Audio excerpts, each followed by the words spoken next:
Some disappearances create a darkness that even the truth itself is too afraid to approach. And we are here to follow the traces of that darkness. Welcome to Lost Facts. A case that began with little Madeleine's disappearance. A case that has remained unsolved for years, where the truth hides in the shadows. The calm of the evening, the smell of the sea, the joyful voices of a family. And then, a scream, an emptiness, a question. Where is Madeleine? May 3rd, 2007. Praia da Luz, Portugal. A 3-year-old girl vanished while sleeping in her bedroom. Her name, Madeleine McCann. This story is not just a disappearance. It is a global mystery, a media storm, millions of questions, a family tragedy. What we know about that night has left us with a pile of photographs, inviting news clippings, and thousands of question marks. This is not just the disappearance of a child. It became an international media frenzy, political tensions, and a puzzle filled with unanswered questions. Today, together, we will reconstruct that night. What happened? Who was where? What did the police do? And why have we still not found an answer? May 3rd, 2007. A life changed in an instant. Ocean Club Resort, Praia da Luz. Apartment 5. Parents, Jerry and Kate McCann, put 3-year-old Madeleine and her 2-year-old twin siblings to bed at around 20:30. Jerry and Kate McCann then went to the resort's restaurant with their family and friends for dinner, a restaurant located about 55 meters away from the apartment. But because the doors locked only from the inside, they left the apartment that night without locking the door, checking on the children approximately every 30 to 40 minutes. But that evening, during one of the checks, Madeleine was gone. Don't you also wonder? How could 3 small children, asleep and unprotected, be left without proper safety measures? Was the family not at fault here? This scenario is emotional. Many people think, what if they had checked just one more time? Was the window open? Was the door locked? These questions go beyond simple mistakes or negligence. Because in that small bedroom, there is an undecided line between life and disappearance. 2200, Kate McCann made a check round.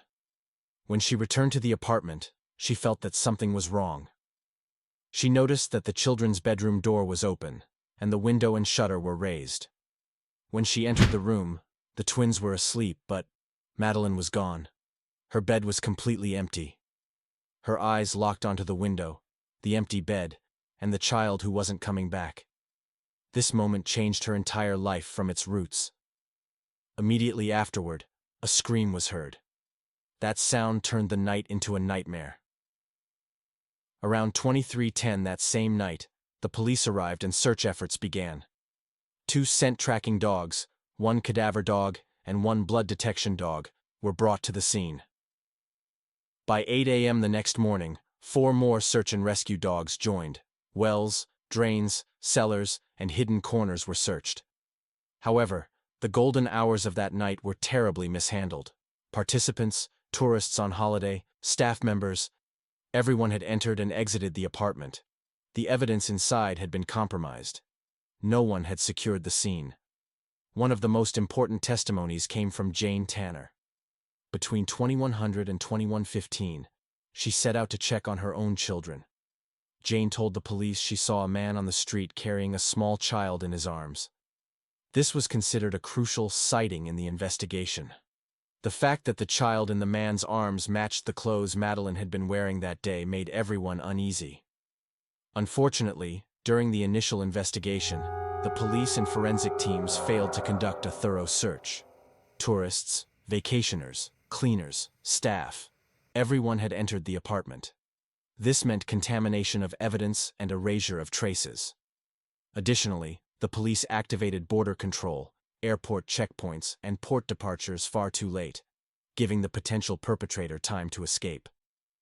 As for the theories and details, the first theories were based on a simple abduction. A stranger may have infiltrated the holiday resort. However, the shutter being raised and the lack of disturbance in the room weakened this theory. Every piece of evidence brought another question, and every question created another doubt. Some forensic sources brought forward the accident plus cover-up theory. Police claimed they found DNA that could belong to Madeleine in the car trunk and in an area near the sofa in the apartment. This shifted suspicion toward the idea of the parents hid the accident, covered it up. All eyes turned to them, and yes, the parents were blamed.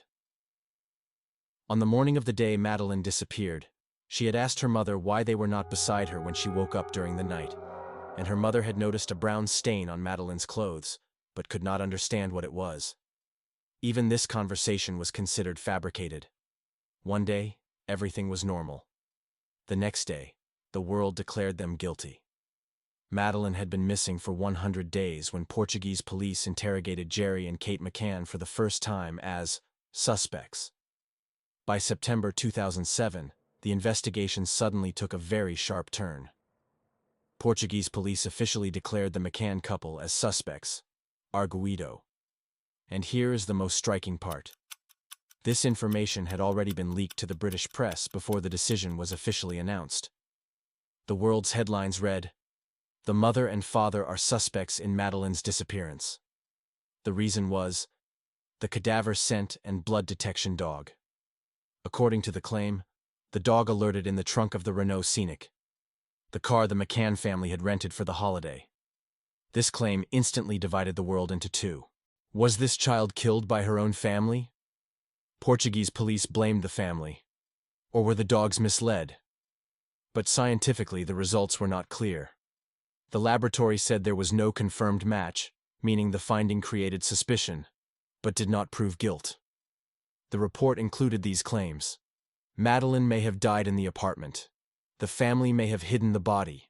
Their behavior was suspicious. There were inconsistencies in their statements.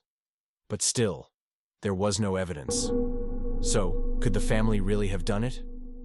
On the internet, in documentaries, and in forums, people discuss things such as the twins not waking up, the family allegedly using the media strategically, the window being difficult to open from the inside, and even the idea that the man Jane Tanner saw carrying a 3 to 4-year-old child was influenced by the family, that they dressed another child in similar clothes to redirect suspicion. But none of this is confirmed. Robert Murat, the first major suspect, May 2007. He lived in a house very close to the scene. He was considered suspicious because he formed a close relationship with the police right after the incident, and because some witnesses claimed they saw him near the apartment that night. But there was no evidence, and he was not arrested. Another suspect was Christian Bruckner, who had a history of crimes against children. His phone signal placed him near the area on the day of the event. German prosecutors said, "Madeleine is dead, and this man is responsible." But again, there was no direct evidence, and he was not arrested. Witnesses said they saw a mysterious man carrying a child in pajamas that night, but it was later revealed to be another holidaymaker carrying his own child. In the Madeleine case, 3 different suspects emerged at different times, yet none of them were supported by concrete evidence strong enough for court. This is one of the biggest reasons why the case has remained alive and mysterious. The case file, media, politics, police, governments. Everyone was pulled into this case. The reason? The McCann family had an international profile, a British doctor couple vacationing in Portugal. At the time, the UK Prime Minister and Home Secretary declared the case a priority file. For a long time, it dominated Europe's headlines. Newspapers, TV channels, and online platforms made so much coverage that Madeleine's photographs became some of the most widely shown child images in the world. The investigation was led by Portuguese police, but the involvement of British police created tension between the two countries, turning the case into an international story. As the questions multiplied, the interest grew even more. Madeleine's disappearance eventually became one of the most expensive and longest-running search operations in the world. A total of £12 to £13 million was spent, including money from the fund created by the family. It became one of the highest amounts ever recorded for a missing child case. The file is still open. 17 years have passed, but no clear evidence has ever been found. No one has been arrested. No one has been charged. Every year, a new suspect, a new theory, a new debate. and Madeleine's face remains one of the most recognized missing child faces in the world. And here it is. The single reason behind all this noise, all these searches, all these millions spent, Madeleine has still not been found. Years passed, the world argued, but justice has still not been served.